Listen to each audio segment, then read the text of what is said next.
को से छुटकारा कर देता है। साधु मिले सब दुख टले, मंगल भया शरीर, वचन सुनत ही मिट गया जन्म मरण का पेड़। साधु संतों का दर्शन से दुख तो दूर होता ही है, लेकिन उनका वचन सुन करके आना और जाना का चक्र जो है छूट जाता है। संसार में सबसे बड़ा दुख यही है, आवागमन सम दुख दूजा, है नहीं जग में कोई। संसार में आना और जाना का जो दुख है सबसे बड़ा दुख है। 10,000 बिच्छू के डंक मारने का जो दर्द होता है उतना दर्द होता है जन्म लेने के समय में, और मरने के समय भी वही 10,000 बिच्छू का डंक का जो दर्द होता है शरीर त्याग के समय में भी होता है। यह छुटकारा हो जाता है साधु संतों के दर्शन से। इसलिए जीवन में गुरु से बढ़कर कुछ नहीं है। इसलिए कहा 3 लोक 9 खंड में गुरु से बड़ा न कोई, करता करे न कर सके गुरु करे सो। तीनों लोकों में गुरु से बढ़कर के नहीं। भगवान शिव जी माता पार्वती को उपदेश दिए थे, हे देवी विद्या धनं बलं चैव तेसो भाग निरर्थकम, ऐसो गुरु कृपा नास्ति अधोगतंती पार्वती। हे देवी, जिनके ऊपर गुरु का कृपा नहीं है उसका जीवन व्यर्थ है। उसका जीवन जिस तरह से मैदान का फुटबॉल को देखे हैं ना, मैदान में जो फुटबॉल खेलता है कभी चैन है उसको, दौड़ करके यहाँ, दौड़ करके उसके नजदीक, दौड़ करके उसके नजदीक। उसी तरह बिना गुरु का जीवन उसी तरह रहता है। उसके लिए विद्या धन बल बुद्धि सारा निरर्थक है का हे देवी, अंत में उसका विनाश हो जाता है। गुरु का बिना जीवन व्यर्थ हो जाता है। इसलिए कहा पाठ में भी हम जो लोग सुने, बंदा प्रथम महिषुर चरण मोह जनित संशय सब हरना। बंदा प्रथम महिषुर चरण, महिम ने धरती, सुर मना देवता। धरती पर के देवता को मैं पहले प्रणाम करता हूं। धरती पर के देवता कौन हुए? देवलोक का देवता तो जानते हैं 33 करोड़ देवता है, लेकिन धरती पर के देवता एकमात्र सदगुरु ही हैं। संत को पता है कि धरती पर के देवता कौन होते हैं। धरती पर के देवता संत होते हैं, संत सदगुरु होते हैं जो जीवन उद्धार कर देते हैं। हर हमेशा गुरु का इशारा रहता है हमारा शिष्य शिष्य ही नहीं गुरु बन जाए। हर हमेशा गुरु का याद रहता है कि हमारा शिष्य हमारे ऐसा ही हो जाए। यह गुरु का आशीर्वाद है। इसलिए कहा साधु चरित्र शुभ सरिस कपासो, निरस विशद गुण में फल जासु। साधु का चरित्र कपास के तरह होता है। हर हमेशा साधु महात्मा चाहते हैं हमारे शिष्य को कोई दुख नहीं हो, कोई दुख नहीं हो। संसार में गुरु से और कोई बड़ा नहीं है। कहा 7 संवत की मसी करो, लेखन सब बन रहा है, धरती सब कागज करो, गुरु गुण लिखा न जाए। गुरु की महिमा कहाँ तक कहा जाए, वो संभव है। यहाँ तक कहा कि संसार में 7 महासागर है, 7 महासागर की जल को स्याही बना लिया जाए, धरती को कागज बना लिया जाए और जंगल के लकड़ी को कलम बना लिया जाए और गुरु का गुण को लिखना प्रारंभ करें तो संभव है, नहीं लिख पाएंगे। ऐसे होते हैं गुरु।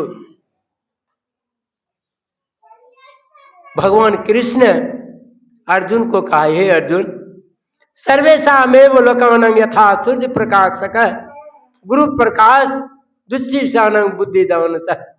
हे अर्जुन, जिस तरह दिन में सूर्य प्रकाश करता है, रात्रि में चंद्रमा प्रकाश फैलाती है, दीपक घर में प्रकाश करता है, ठीक उसी तरह शिष्य के अंदर गुरु सारे विकारों को हटा करके, अज्ञान को हटा करके अंदर में प्रकाश फैला देता है। इसको कहते हैं गुरु। जीवन में गुरु जो होते हैं शिष्य को उद्धार कर देते हैं। कहा नेत्रहीनो यथा हवे का कृषानी लब्धे व ध्वनि ज्ञान हिनस्त था लोके तस्माज गिना ज्ञान विदो अधिका। जिस तरह सूरदास जब रास्ता चलता है ना, कभी गड्ढा में गिर जाता है, कभी दीवार से टकरा जाता है, कभी झाड़ी में उजड़ा जाता है। ठीक उसी तरह जिनके जीवन में गुरु नहीं है उसका जीवन ठीक उसी तरह अंधकार के तरह, कहाँ गिरेगा पता नहीं है। इसलिए जीवन में गुरु शिष्य के सारे विकारों को दूर कर देता है। और अंत में कहते हैं गंगा पापंग शशि तापंग दैन्य च कल्प तरुअतः पापंग तापंग च दैन्य च हंति संतो महाशया। जिस तरह गंगा पाप को हरती है, शशि ताप को हरता है, कल्प वृक्ष दरिद्रता को हरती है, ठीक उसी तरह गुरु जो होते हैं शिष्य के सारे अंदर के अंधकार को, अज्ञान को हर कर अंदर में प्रकाश फैला देते हैं, जीवन ही बदल देते हैं गुरु।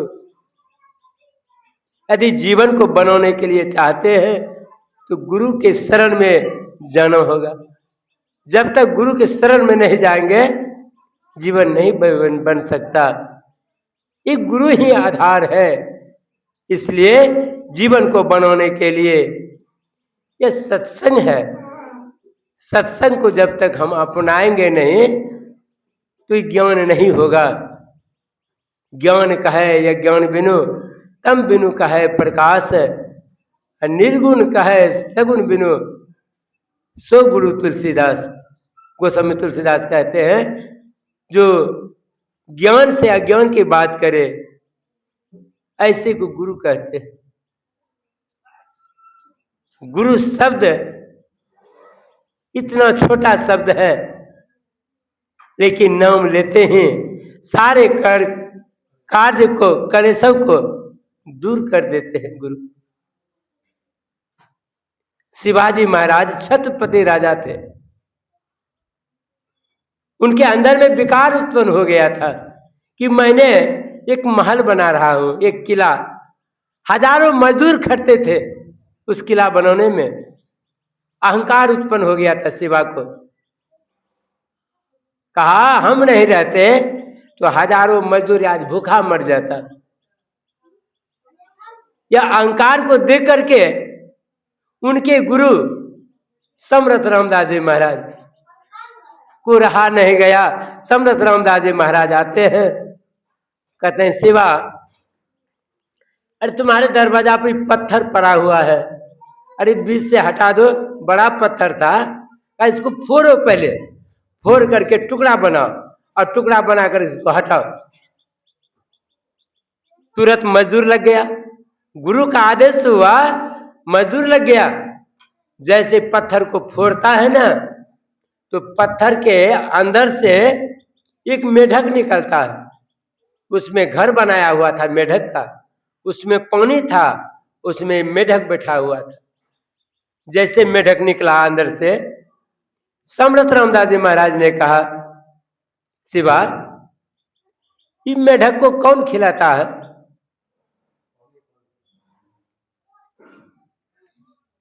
शिवा यह सुन करके मन ही मन दंग रह गया। कहा शिवा तुम तो कहते हो आज हम नहीं रहते तो हजारों मजदूर भूखा रह जाता। पत्थर के अंदर से मेढक जो निकला इसको कौन भोजन कराता? शिवा का अंधकार अंदर में जो था अहंकार दूर हो गया।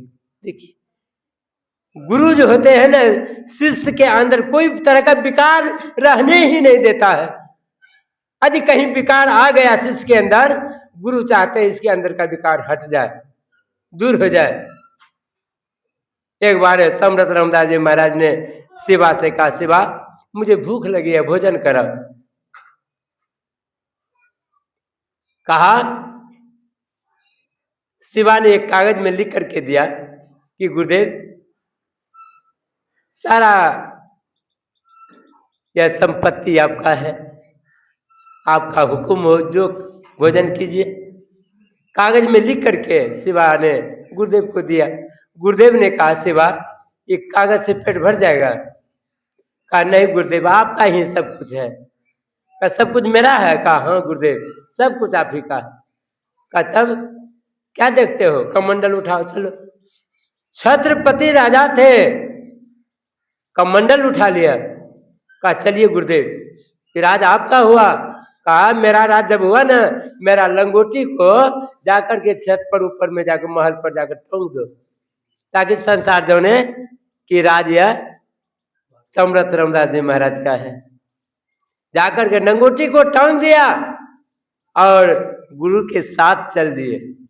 जब जाने लगे तो सम्राट रामदास जी ने कहा शिवा ये तो राज मेरा हो गया। कहा गुरुदेव? कहा देखो तुम मुंशी बन करके चलाओ, आखिर चलाने वाला होगा ना, चलाने वाला होना चाहिए ना। मैं मालिक हूं, तुम मुंशी बनो। लो अपना तिजोरी पकड़ो, चाबी रखो, जाओ राज को चलाओ।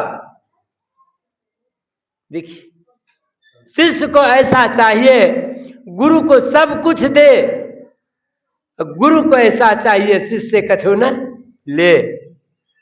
शिष्य को ऐसा चाहिए कि गुरु को सब कुछ दान कर देना चाहिए, लेकिन गुरु कैसा होना चाहिए? संतोषी होना चाहिए। गुरु को ऐसा चाहिए शिष्य से कछु न ले। गुरु लोभी शिष्य लालची, इनसे न भक्ति होए। भक्ति करे कोई सुरमा जो तन मन लज्जा को। ऐसा गुरु मिल जाए तो संसार को उद्धार कर सकता है? नहीं कर सकता। दादू दयाल जी महाराज बगीचा में लकड़ी चुन रहे थे। एक राजा घोड़ा पर चढ़ करके जाता है। दादू दयाल जी महाराज सर को मुड़ा करके रखते थे। देखा सर मुड़ाया हुआ। राजा ने मन में सोचा मैं यात्रा पर जा रहा था गुरु करने के लिए, ये बाल मुड़ाया हुआ रास्ता में मिल गया, मेरा यात्रा अशुभ हो गया। गुस्सा में आकर ये कोड़ा मारा दादू दयाल जी महाराज को, और मारते हुए कहा कि दादू दयाल जी महाराज का घर किधर है बताओ। दादू दयाल जी महाराज ने कहा महाराज जी इससे होकर के चले जाइए, अंतिम में वो दादू दयाल जी महाराज का घर है। जब गया उससे पहले दादू दयाल जी महाराज अपना आसन ग्रहण कर लिए थे। आसन पर जो बैठा हुआ देखा राजा साहब ने कि दादू दयाल जी महाराज यही हैं। थर थर करने लगा। कहा अभी मैंने बगीचा में इनको कोरा मारते हुए पूछा है कि दादू दयाल जी महाराज का घर किधर है। देखते हैं दादू दयाल जी महाराज आसन ग्रहण किए हुए, हाथ जोड़ करके थर थर कर रहे हैं। कहा कहो राजन क्या हाल चाल है बोलो। कहा हुजूर मेरे मुंह से गलती हो गया। कहा कैसा गलती हुआ? कहा गुरुदेव मैंने आपको कोरा मारते हुए पूछा है, मैंने बहुत बड़ा गलती किया है। कहा सुनो तुम्हारे यहाँ कुम्हार रहता है कि नहीं? कुम्हार गांव में है ना? कहा हाँ गुरुदेव कुम्हार तो है। कहा घड़ा बनाकर तो बेचने के लिए जाता होगा। कहा हाँ गुरुदेव बनाकर बेचता है। कहा 2-4 पैसा का घड़ा, मिट्टी का बर्तन, माई दाई लोग उसको ठोक बजा करके खरीदते हैं, जो कि मिट्टी का बर्तन है। और तुम इतना बड़ा गुरु करने के लिए चला, इतना बड़ा काम करने के लिए चला है, गुरु करने के लिए चला है, और गुरु को ठोक ठाक करके तुम गुरु किया है, साधारण काम किए हो। और यह भी तो तुम देख लिया ना गुरु कच्चा है कि पक्का है, नरम है गुरु की गरम है, यह भी तो देख लिया। गुरु के पास गुस्सा तो नहीं है, क्रोध तो नहीं होता है। देखिए जीवन को बनाने के लिए गुरु शिष्य का मार सह करके भी अपना मर्यादा हर हमेशा ऊपर रखते हैं। ऐसे होते हैं गुरु। गुरु नाम है ज्ञान का, जिसके पास ऐसा ज्ञान हो जाता है वही गुरु होते हैं। ज्ञान नहीं तो गुरु नहीं। जीवन को बनाने के लिए गुरु की बड़ी आवश्यकता है। दत्तात्रेय जी महाराज 24 गुरु किए थे, एक एक को पूछते थे। एक मधुमक्खी को गुरु बनाए थे दत्तात्रेय जी महाराज ने, कहा था माछी मधुमेह है और कोई खा, सिंह आदि धन संचय करे सियार हो जाए। कहने का तात्पर्य है माछी मधुमेह है, मधुमक्खी छत्ता में मध भर करके अपना खाने के लिए रखते हैं, लेकिन और कोई काट करके लेकर चले जाते हैं। माछी से गुण सीखते हैं और कोई काट खा जाते हैं, जमा तो करते हैं कोई और खा जाते हैं। ठीक उसी तरह सिंह आदि धन संचय करे सियार हो जाए, साधु आदि धन जमा करे तो गृहस्थ हो जाए। तो साधु में गृहस्थ में क्या अंतर रहा? साधु धन जमा नहीं करते, साधु भूखा भाव के धन के भूखा न, साधु भाव के भूखा होते। यदि धन जमा करे तो गृहस्थ और साधु में क्या फर्क रहा? तब तो दोनों एक ही बन गया ना, एक ही हो गया। गोरखनाथ जी महाराज के एक शिष्य थे, गए थे सत्संग करने के लिए, उसको कुछ दिए थे, गमछा में बांध करके आ रहे थे। रास्ता में गोरखनाथ जी महाराज ने कहा अरे कुछ खाने के लिए है? कहा हाँ गुरुदेव हमारे गमछा में बंधा हुआ है। कहा निकालो। जब निकाल करके देते हैं ना, गोरखनाथ जी महाराज इतना जोर से धोपते हैं चलवा को, कहा दिन को खा रात को झक्के, ऐसा आशीष गोरख कभी न रखे, भागो यहां से। यदि चला पटरी बांधे तो कौन चला? जीवन चाटा दिए चला को। देखिए कबीर साहब के शिष्य कमाल साहब हुए। कमाल साहब भी एक दिन गए थे सत्संग करने के लिए, बहुत खातिरी हुआ था कमाल साहब का, बहुत इज्जत किया था लोग। जब आने लगे ना, विदाई में हीरा जवाहर दिए थे कमाल साहब को, हीरा जवाहर दान किए थे। इसी तरह मुरठा बांध कर रखते थे, हीरा जवाहर इसमें खोस लिए थे। और जब आए तो कबीर साहब को प्रणाम किए थे। कमाल साहब ने प्रणाम किए, जैसे प्रणाम किया कि हीरा जवाहर गिर गया पैर पर, कबीर साहब के पैर पर जैसे गिरा तो कबीर साहब के मुख से निकला, बुरा वंश कबीर का उपजा पुत्र कमाल, राम नाम के बेची के घर में लाया माल। कि मेरा नाम बेच करके तुम खा गया, मेरा वंश को तुम खराब कर दिया, बुरा वंश कबीर का, मेरा वंश खराब कर दिया तुमने। मेरा नाम बेच करके तुम कमा करके घर में लाता है माल, क्या करोगे ला करके? कबीर साहब कमाल साहब को निकाल दिए घर से। देखिए साधु धन जमा नहीं करते, चिंता कौन बात का? आजकल देखिए, आजकल देखिए पशु पक्षी को देखिए, है चिंता पशु पक्षी को? कल क्या खाएंगे कोई चिंता नहीं है। गिरहस्थ अपने घास घर के ला करके खिलाता है। पक्षी को देखिए, है चिंता पक्षी को? आज खाएंगे कल भी किसी तरह भोजन मिलेगा ही। पहले के साधु क्या करते थे? लोमस ऋषि कैसे हुए? लोमस ऋषि को देखिए, उनका नाम सुन करके दर्शन से जीवन को बनाइए। लोमस ऋषि एक चटाई लेकर के चलते थे, जहां होता था रात वहां बिछा कर सो जाते थे, भिक्षाटन करते थे, भगवान का भजन करते थे। कहीं रात होता था, शिष्य को कहता कटोरा लो जाओ भिक्षा मांग करके लो, भिक्षा मांग करके। आप तो कहता कि हम फलना जगह खाएंगे चिल्ला जगह खाएंगे। पहले के साधु भिक्षा करके खाते थे और भगवान का भजन करते थे। जीवन बनाने के लिए, जीवन को पवित्र करने के लिए यह सत्संग है। जब तक हम सत्संग नहीं करेंगे नहीं समझ पाएंगे। जीवन को सत्संग ही बनाता है। इसलिए जीवन को बनाने के लिए सत्संग है। आज हमारे पूज्य महर्षि दल बहादुर जी महाराज की आज जयंती के शुभ अवसर पर संत मत सत्संग आश्रम में हमारे पूज्य दल बहादुर बाबा के शिष्य हमारे दिलीप बाबा बड़ी धूमधाम से जयंती को मनाए। गुरु महाराज का कृपा है, जब तक जीवन रहेगा चलते रहेगा कम से कम। बोलिए प्रेम से श्री सद्गुरु महाराज की जय।